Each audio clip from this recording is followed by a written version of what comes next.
Those of you who have sex with your friends, why? Cause duck M. That's why. My enemies aren't interested.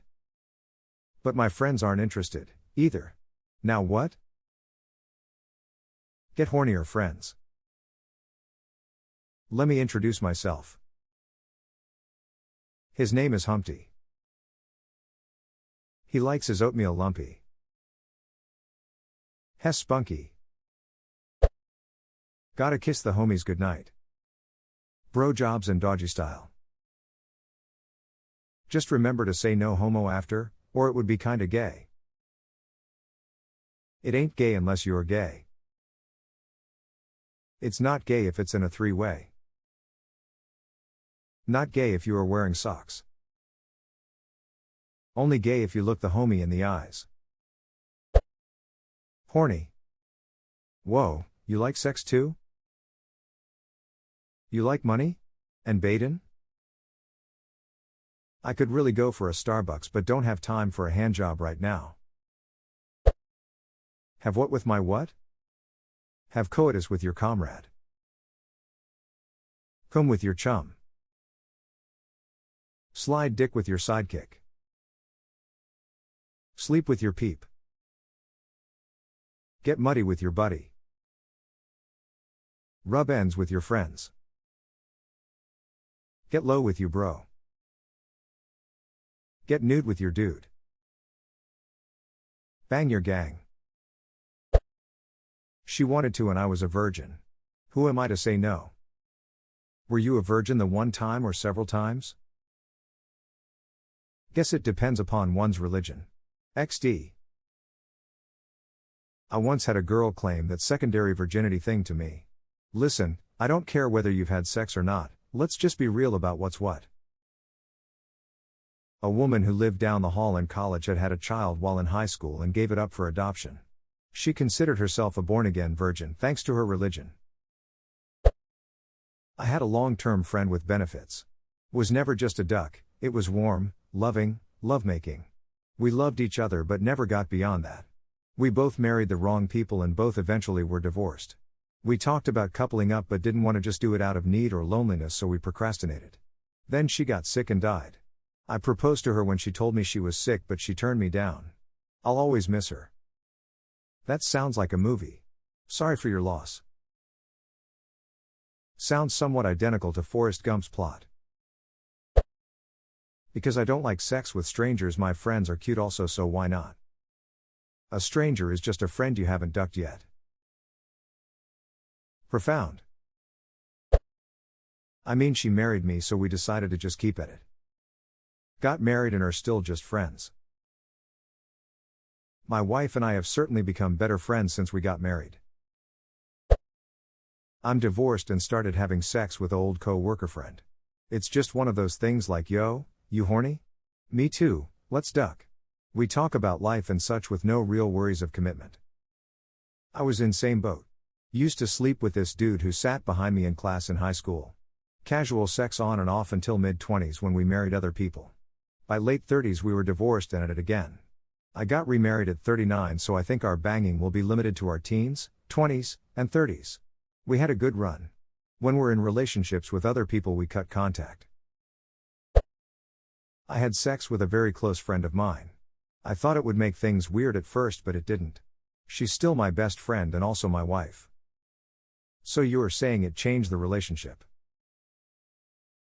It had evolved. Mutated, if you will. Erected, even. Sir, we have erected a force field. It was one of those things I did to experiment in my early 20s. It didn't ruin our relationship per se, she just ended up moving away when she got married. I've seen her a couple times when she's visited and we pick right up where we left off, conversation-wise. Edit, thanks, but I'm leaving the spelling error because nothing matters. Not gonna lie, you had me in the first half. These responses make me feel like I need to go look for these sort of friends lol. If you look for them, you won't find them. You just kinda have friends, and sometimes something happens, but if you go into it with expectations from the get-go, then that's not a friend you're looking for, it's a duck buddy. Agreed. Duck buddies are fine to have too, but they don't usually evolve into true friendships. But close friends can evolve into true duckships. They usually are friends before they are boyfriends. She's sad, I'm sad. When our bits do the thing, we aren't sad. So it works. You do the hokey pokey once she turns around, and that's what it's all about. THX for the awards, very much appreciated. 1. Sex is fun. 2. If friends are okay with casual sex, why not? 3. It's way more fun than having sex with a stranger you meet in a bar or something, more chemistry and the communication just flows better. Not to mention, you can always trust a friend. Assuming they are a true friend, if I hook up with strangers at a bar, Therese always anxiety in the back of my head about getting robbed or some shit. What is a true friend? A friend in need is a friend indeed. It's fun. And it's easy. I get lots of the benefits of a relationship without the overall time commitment of a relationship. I get great sex, with someone I like and respect. I get to give great sex, and it works for both of us. We can cook, watch a movie, duck each other, relieve stress, have a laugh, and go home and not worry about being a partner to that person emotionally or supporting them through every facet of their lives. If you don't have the time or headspace or desire for the full-on commitment of sharing your life with someone, it's a fucking fantastic option. Until one of you catches feelings. Why I don't do FWB, someone always catches feelings. Some of us catch feelings because we can't separate sex from emotion. And some of us definitely figured it out the hard way. I'm in this picture and I don't like it. Y'all getting laid? Y'all have friends? Y'all exist? Unfortunately. Damn, that sucks.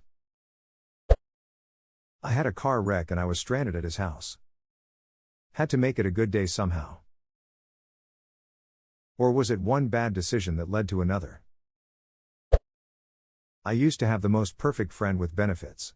We both knew the deal, we both called each other up in the middle of the night, and we both kept it a secret for years. It was a completely equal arrangement, and it never hurt our friendship in any way. She was completely cool with no monogamy implied, and we even told each other when we hooked up with someone else. We promised to always be there for the other until one of us got married. Not one fight, not one argument, pretty much impossibly perfect. Sometimes we would end up at the same club or party, and we were completely platonic in public in front of other people. Some of them were even mutual friends. At the end of the night, we could give each other a look to basically let the other know the deal. It was subtle and almost nothing at all. She would go home, change out of her club clothes, and drive over. If you're wondering why we didn't eventually fall in love, I think we both saw attraction, but not affection, in each other. I'm sure most of you have had a similar feeling. Attraction doesn't equal affection, and when people take the time to be honest and upfront, it can be a nice safety net to always have a way to be comfortably intimate with someone you trust, and keep your confidence up while dating and/or being a single guy-girl. It stopped years ago, but it ended with very little formality. I knew she settled down, and I moved away. That sounds wholesome, but I'm a bit confused. If you're attracted to each other, friends with each other, and promise to be there for each other, what is still missing that makes you not affectionate to each other? For me, time spent together ultimately creates affection if these conditions are present. I've got friends I'm attracted to and care for, but I would absolutely not want to marry due to different beliefs or goals. If one of you wants kids and the other doesn't, for example. Yup. One of my best friends since middle school and I are both attracted to each other, have slept together, and generally get along great, but we both agreed we should never date, because, among other reasons, I love kids and she absolutely hates them.